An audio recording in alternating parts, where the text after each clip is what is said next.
Here we have Muriel. Muriel and her mother have a phone call, and during this talk, Muriel's mother expresses her concern for Seymour's well-being. She says, "I've been worried to death about you. Why haven't you phoned? Are you all right?" "He drove. Muriel, you gave me your word. Call me the instant he does or say anything at all funny. You know what I mean. Do you hear me?" Muriel's mother does not trust Seymour and is obviously very worried about her daughter.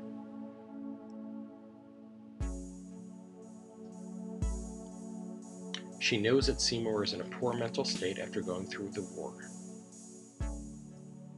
Muriel, however, does not notice. She is carefree and has no concerns about her husband's behavior.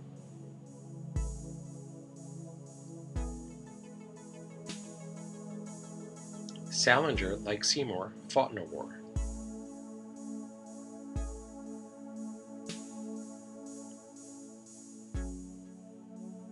Salinger also brought himself to a mental home, admitting that he needed help.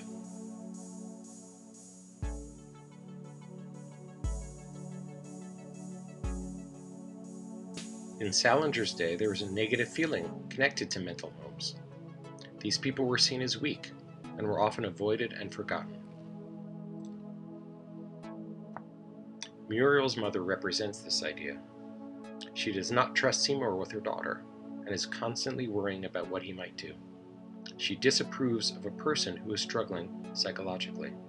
The biographical critical theory allows us to make connections between the author and the work, enhancing the meaning of the piece. Later on in the story, Seymour is in an elevator with a lady from the hotel. Seymour accuses the woman of staring at his feet. She says, "I beg your pardon, I happen to be looking at the floor," and turns away.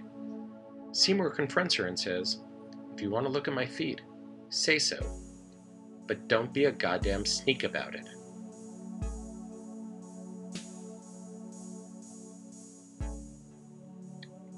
The woman then asks to be let out of the elevator and hurries away.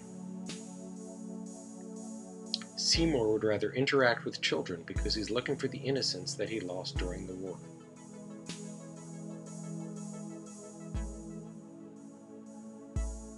In Salinger's life, after the war was over, he went back to participate in the denazification of Germany.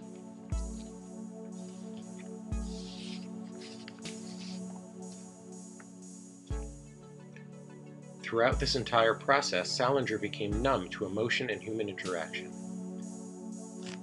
He had trouble communicating and relating to people. Instead, he made assumptions and acted very defensively. In this sense, we see Seymour's character relating to Salinger's life. The elevator scene clearly shows that Seymour is having these same social problems, and that veterans feel isolated in this time period. By using the biographical critical theory, we're able to see that Salinger's life experiences are emulated in Seymour's character, which helps us better understand the meaning of the story. Toward the end of the story, Seymour returns to the hotel room. He glances at his wife lying asleep on one of the twin beds.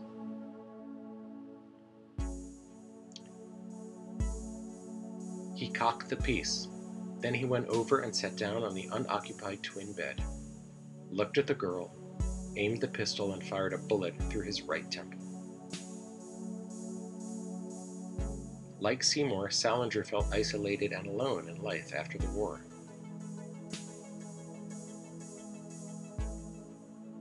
Veterans like Salinger often went crazy and had no help, having flashbacks and thoughts about the war.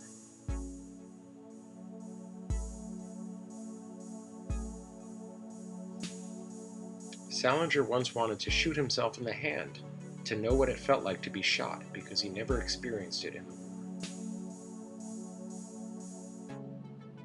He took this idea to the next level with Seymour, with the shot being fatal. When we analyze Seymour, we see Salinger's experiences shine through his character in different ways. Through the biographical critical theory, we're able to derive what we think the meaning of a banana fish really is. When the banana fish goes into the hole to eat bananas, this is equivalent to a person going into war and having challenging experiences.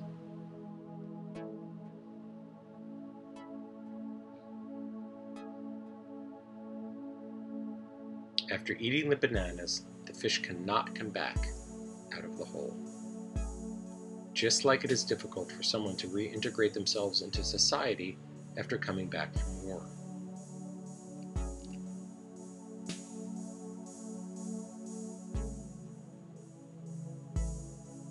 In conclusion, biographical critical analysis is the best way to analyze a piece of literature. Researching the author's past can open new doors and give new meaning to a piece of work.